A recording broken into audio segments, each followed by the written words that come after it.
yawe Mana yacu ishimwe, Imana y'amahoro icyubahiro, uri Imana yacu nziza, uzi imibereho yacu, uko tugukeneye urabizi, izina ryawe ryiza rihabwa icyubahiro, ijambo ryawe riratubwiye ngo nzi yuko ushobora byose, ngo nta kibasha kurogoya umugambi wawe, natwe tumaze kumenya yuko ushobora byose, ababyeyi babonye ko ushobora byose, abapapa babonye ko ushobora byose, abasore n'inkumi babonye ko ushobora byose, ko nta kibasha kurogoya umugambi wawe, nubwo umugambi wacu aborozi bawudwanya, nubwo umugambi wacu abanyeshuri bawugirira ishari, nta kizabuza abayuda gutabarwa. Urangije uratubwira ngo hamagara noneho, ngo hari uwakumva, ababyeyi turabahamagariye, abapapa barahamagaye, basore n'inkumi barahamagaye, nyemerera ubitabe ubasubize, umve gusenga kwabo, umve gutega ko badafite shinge na rugero. Uri Imana yacu nziza, wasezeranye natwe isezerano ryiza, ati ntabwo mbasize nk'imfubyi, nzaboherereza umufasha, uwo mufasha azabafasha mu izina rya Yesu. Ababyeyi bakeneye umufasha, abandi bose bakeneye abafasha mu izina rya Yesu. Oya, mu izina rya Yesu turasenze kugira utwoherereze icyo kudufasha muri ibi bihe turimo, muri ibi bihe Mwami Imana, muri ibi bihe bigoye, muri iyi nzira igoye, nyemerera utwoherereze umufasha uzadufasha Mwami, nyemerera urushyire ku bana natwe, ababyeyi ukomeze kubarengera, abarwayi ubarengere, bafite ibyifuzo bitandukanye, nyemerera Mwami Imana, ntiwirengagize gusenga kwabo, ntiwirengagize gusenga kwabo. Dufite Imana yumva amasengesho, dufite Imana yumva amasengesho, iyo twizeye irakomeye, ngo iyo twizeye irashoboye. Dufite Imana yumva gutakamba, dufite Imana yumva amasengesho, iyo twizeye irakomeye, iyo twizeye irakomeye. Imana ibaherezwe umugisha, Imana yo mu ijuru isingizwe iteka. Dutangiranye n'umuririmbyi uvuga ngo dufite Imana yumva amasengesho, ngo iyo twizeye ngo irakomeye. Dufite Imana yumva amasengesho, waburaye dufite Imana yumva amasengesho, byagucanze hari Imana yumva amasengesho, ibintu byasubiwemo hari Imana yumva amasengesho, ku kazi byananiranye hari Imana yumva amasengesho, mu burwayi bwananiranye hari Imana yumva amasengesho, mu kazi baguhaye amatariki yo kugira hari Imana yumva amasengesho, mu bukode baguhaye piriyave hari Imana yumva amasengesho, hari Imana yumva amasengesho itagerageza gutaka kw'abera. Imana yacu ihabwa umugisha kandi Imana yacu ishimwe. Amazina yanjye nitwa Uwabijuru Alliance, ndi umukristo ushima Imana. Ikintu kinezeza cyane ntago nirata idini ngo mva muri iri dini, ahubwo nirata umusaraba wa wundi waducunguye, ukancungura ukaducungura. Icyo ni cyo kizima, kuko ijambo ry'Imana rirambwira ngo buri wese mu itorero aba uwejejwe muri ryo. Rero hano ngaha ntabwo tugendera ku madini wapi, icyo tugenderaho ni ukuba wemera Imana no kuba wayemerera igatura muri wowe. Izina ry'Imana yo mu ijuru riduha n'umugisha. Nsuhuje abantu bose badukurikira, ari abari mu gihugu, abari hanze y'igihugu, n'abantu badukurikira bakaduhamagara tugasengana. Imana ijye ibamera umugisha, kandi Imana ntijye yirengagiza gutaka kwanyu, ahubwo ijye ibumvira no ku munsi w'amakuba. Imana ijye ibamera umugisha. Nongeye kugaruka, tugiye kuganira ku magambo y'Imana, ariko ni ukuri mfashe uyu mwanya nshimira n'abantu bakande subscribe kugira badushigikire, bakaba baterankunga ba Famille Alliance Official. Imana ijye ibamera umugisha. Nawe utarayikanda kanda subscribe kugira tuzajye tubana umunota ku wundi. Alliance Official ni YouTube icaho ijambo ry'Imana, icaho abakozi b'Imana. Namwe rero mujye mudusapotinga, wifuza kudutera inkunga ujye utwandikira, nimero zacu ziba ziriho. Imana yo mu ijuru iduha n'umugisha. Tugiye kuganira ku magambo y'Imana ari muri Yobu, ariko reka tubanze dusenge. Uri Imana yacu nziza, izina ryawe rihabwa icyubahiro. Ijambo ryawe riratubwira ngo uri Imana itajya yirengagiza gutaka kw'abadafite shinge na rugero. Byadukomeranye ntabwo ujya utwirengagiza, badusohoye mu mazu ntabwo ujya utwirengagiza, mu miryango byanze ntabwo ujya utwirengagiza, ahubwo natwe tudafite shinge na rugero ujya uza ukatwumvira no ku munsi w'amakuba, ujya uza ukabana natwe, ugahagararana natwe. Izina ryawe nirishimwe mu izina rya Yesu. Mwami, turi kuri uyu musozi tugiye kuganira ku magambo yawe, nyemereze yubaka imitima azasa n'imitima y'abadafite shinge na rugero, azasa n'imitima y'abantu bari batendebutse, bari bavuye mu bintu byawe bitewe no gutegereza bakarambirwa. Nyemerera wongere ubasubizemo imbaraga, wongere ubarengere, ubatabare, ubabere Imana no mu bwihisho bajye bakwambaza ubumva uri mu ijuru. Nyemerera Kristo bantu tugiye guhanira amagambo y'Imana,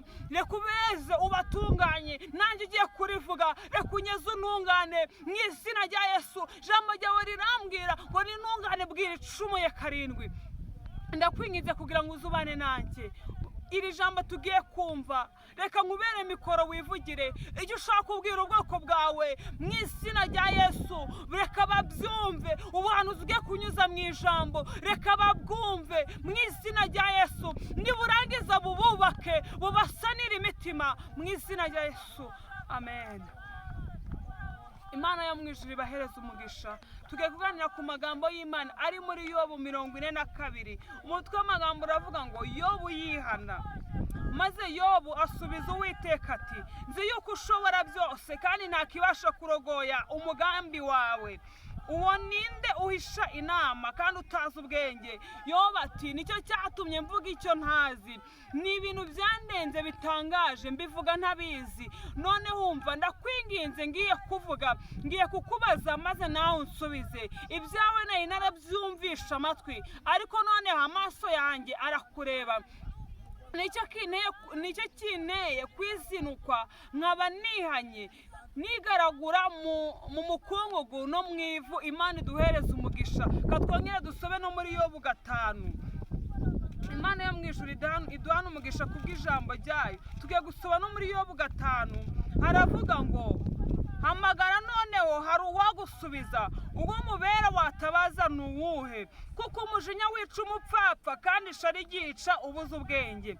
Nabonye umupfapfa ashora imizi, ariko muri ako kanya mvuma ubuturo bwe. Imana iduhana umugisha kandi Imana yacu ishimwe. Dusomye amagambo y'Imana ari muri Yobu 42. Aravuga ngo nzi yuko ushobora byose kandi ntakibasha kurogora umugambi wawe. Izina ry'Imana yakuba rihabwa icyubahiro. Aya ni amagambo y'Imana. Umugaragu Yobu yari amaze igihe kirekire mu buribwe, yari amaze igihe kinini mu ntambara, ndetse ubwo amashusho ye yagendaga imitungo ye yose igashira, yasigaye ari wenyine.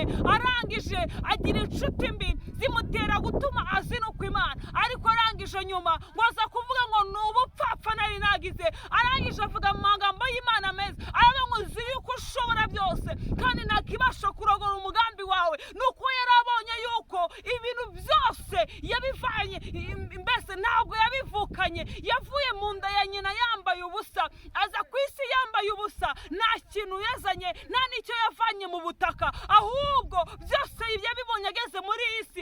Arangije inshuti ze zimaze gutuma yiheba mu mutima we, inshuti zimuvuyeho. Arangije aravuga ngo, baramubwira ngo mbese wakwihakana Imana yawe ngo warangiza ukipfira? Ariko arangije aravuga ngo navuye mu nda ya mama nambaye ubusa, ngo nzasubirayo ngo nambaye ubusa. Ijambo ry'Imana rihabwa icyubahiro. Yobu icyo mukundira, yari azi guhamya no ku munsi w'amakuba yari yakiringiye Imana. Nubwo abantu be bari bamaze kumuvaho, inshuti z'umumaro zabaga kuri we zari zimaze kumuvaho, ariko arangije arakomera. No ku munsi mubi arakomera. Aravuga ngo nzi yuko ushobora byose, ngo nta kibasha kurogoya umugambi wawe, ngo ndabizi neza umugambi wawe ni mwiza kuri njyewe. Imana iduhana umugisha. Yobu yari amaze kugeragezwa nkuko nawe umaze igihe kinini ugeragezwa, nkuko nawe umaze igihe kinini ku musozi warageragejwe, ucuruza bikanga. Imana iduhana umugisha. Ni wowe uzi icyifuzo cyawe, igihe umaze urakizi, ariko ndagira ngo nkubwire, twavuye mu nda ya mama, ntacyo tuzanye kuri iyi si bigutere gukomera. Wumve yuko n'ibyo itarakora ejo yabikora.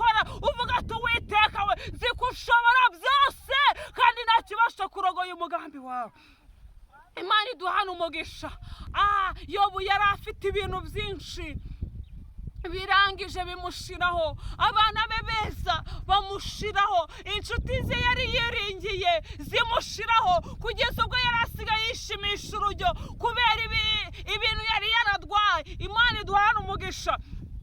Mureke mbabwire, ibigeragezo byose ntabwo bituruka kuri Satani. Hari n'igihe Satani ajya kudusaba Imana ikabanza ikamuhereza uburenganzira bwo kugira ngo Satani tugireho ububasha. Ariko ndagira ngo nkubwire, nubwo bagusaba, Imana yimanye igifite agaciro ku buzima bwawe. Imana yimanye igifite agaciro aribwo bugingo. Nubwo ibindi byose babifata, ariko wowe ubwawe ntabwo bagufata, kuko Imana yarakwizeye, irangije kubitsa ubugingo. Imana ishimwe. Nubwo Yobu Satani yagiye kumusaba, yaravuze ati nguhaye ububasha kuri buri kimwe cyose cyayo, ariko nkwimye igifite agaciro aribwo bugingo bwe. Bivuze ngo ugifite ubugingo, uri umukandida w'intsinzi, ugifite ubugingo, uri umukandida wo kugirirwa neza, ugifite ubugingo, uri umukandida y'uko igishuri wagiye ukarangiza, ugifite ubugingo. Haracyari ibyiringiro ko icyo giti cyatemwe cyakongera kigashibuka. Ugifite ubugingo, uracyari umukandida w'intsinzi. Imana yo mu ijuru iduhana umugisha. Ugifite ubugingo, abafite byose, Imana ishimwe. Nubwo yakugerageje, iracyagufitiye icyizere, iracyagufitiye ibambe. Ihanganira igicuku, utegereze igitondo, inkoko yabika itabika, amaherezo buzacya. Ubwo burwayi bwarangira butarangira, amaherezo buzacya. Ihanganira icyo gisasiro umazeho igihe kinini, amaherezo uzagikurwaho. Imana ishimwe. Yobu arangije aravuga ati, navuye mu nda ya mama nambaye ubusa. Haleluya. Nza kuri iyi si nambaye ubusa. Rero ibyo Imana yabimaye nk'inyongera, nta cyatuma izina ryayo ridashirwa hejuru, ngo nuko abana banjye bagiye, ngo nuko umugore twashakanye yaratangiye kunyihakana, ngo nuko inshuti zanjye niringiraga zatangiye kunsesereza, zikavuga ati buriya hari ibyaha nakoze. Hari igihe ugera mu gihe abantu bakagufataho ijambo, abantu bakabona yuko mbese bakakubwira ngo hari icyo wakoze, ngo hari na za karande. Ariko reka nkubwire, nta cyaha wakoze, ahubwo ni ukugira imirimo y'Imana yerekanirwa muri wowe, ni ukugira ineza y'Imana igaragare ku buzima bwawe, ni ukugira agaciro k'Imana kagaragarire muri icyo kibazo ufite. Imana yacu yabwa icyubahiro. Dusomye andi magambo atubwira ngo hamagara noneho hari uwakumva. Yobu 5:1 ngo hamagara noneho hari uwakumva, hari uwo mubera wakumva. Imana yacu yabwa icyubahiro. Imana iri kukubwira ngo noneho hamagara. Umaze kubona yuko ishobora byose, umaze kubona yuko ibyo twishingikirizaga byose ari zeru, iri kukubwira ngo noneho hamagara. Iri kukubwira ngo hamagara noneho hari uwakumva. Ati hamagara noneho hari uwo mubera watabaza. Arangije aravuga mbese haleluya, twatabaje imiryango yacu, twahamagaye imiryango yacu itubana kopaze, twahamagaye abo twiringiraga batubana bize, baduhereza impamvu, duhamagaye abatubyaye baduhereza impamvu, kuko ni abantu. Ariko Imana iri kukubwira ngo hamagara noneho, ngo hari uwakumva.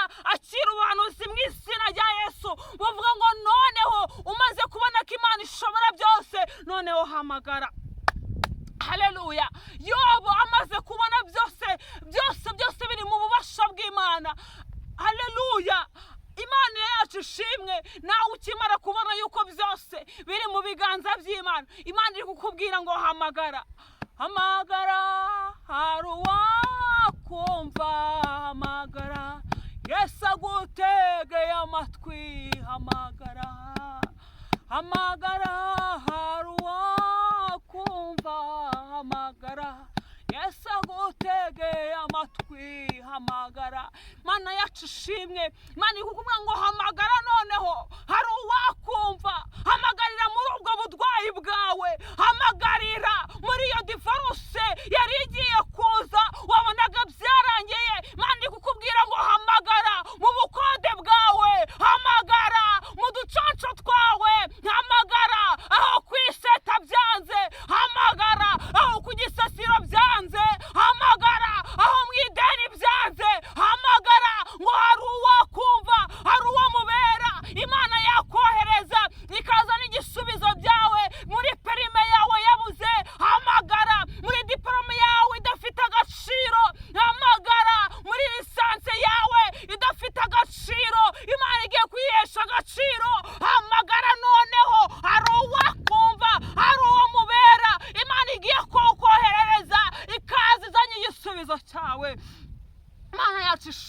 Imana y'amahoro ihabwe icyubahiro. Uri Imana yacu nziza, uzi imibereho yacu, uko tugukeneye urabizi. Izina ryawe ryiza rihabwe icyubahiro. Ijambo ryawe riratubwiye ngo nzi yuko ushobora byose, ngo nta kibasha kurogoya umugambi wawe. Natwe tumaze kumenya yuko ushobora byose. Ababyeyi babonye ko ushobora byose, abapapa babonye ko ushobora byose, abasore n'inkumi babonye ko ushobora byose, ko nta kibasha kurogoya umugambi wawe. Nubwo umugambi wacu aborozi bawudwanya, nubwo umugambi wacu abanyeshuri bawugirira ishari, nta kizabuza abayuda gutabarwa. Urangije uratubwira ngo hamagara noneho, ngo hari uwakumva. Ababyeyi turabahamagariye, abapapa barahamagaye, basore n'inkumi barahamagaye. Nyemerera ubitabe, ubasubize, wumve gusenga kwabo, wumve gutega ko badafite shinge na rugero. Uri Imana yacu nziza, wasezeranye natwe isezerano ryiza, ati ntabwo mbasize nk'imfubyi, nzaboherereza umufasha. Uwo mufasha azabafasha mu izina rya Yesu. Ababyeyi bakeneye umufasha, abandi bose bakeneye abafasha mu izina rya Yesu. Oya, mu izina rya Yesu turasenze kugira utwoherereze icyo kudufasha muri ibi bihe turimo, muri ibi bihe Mwami Imana, muri ibi bihe bigoye, muri iyi nzira igoye. Nyemerera utwoherereze umufasha uzadufasha Mwami. Nyemerera urushyire ku bana natwe, ababyeyi ukomeze kubarengera, abarwayi ubarengere, bafite ibyifuzo bitandukanye. Nyemerera Mwami Imana, ntiwirengagize gusenga kwabo, ntiwirengagize gusenga kwabo, ahubwo bumvire no ku munsi w'amakuba ubatabara uzinutse, ubabera Imana. Abakwiringiye ntabwo duteze gucika intege, urugendo ruracyakomeje, byagorana turakomeje kukwiringira. Niyo mpamvu tukwizeye nk'Imana ishobora byose. Mu izina rya Yesu nyemerera ducyahire imyuka mibi, ibyadufataho ijambo ubiburizemo, ibyadufataho ijambo ubiburizemo, ibyahagurukira kutudwanya reka ubirwanye. Ijambo ryawe rirambwira ngo niyo twaca mu muriro, ngo ntabwo tuzaca, ngo niduca no mu mazi, ngo ntabwo azadutembana. Bivuze ngo ikigeragezo turimo nta gahunda yo kutwica, ntacyo tuzaba, kuko twakwiringiye. Komeza utubere Imana, turakwizeye nk'Imana ishobora byose mu izina rya Yesu, amen. Imana yo mu ijuru ibampe n'umugisha, ndabakunda cyane. Imana ikandusha. Abashaka gusengana natwe ni karibu, mujye mutwandikira, turi hano ku bwanyu.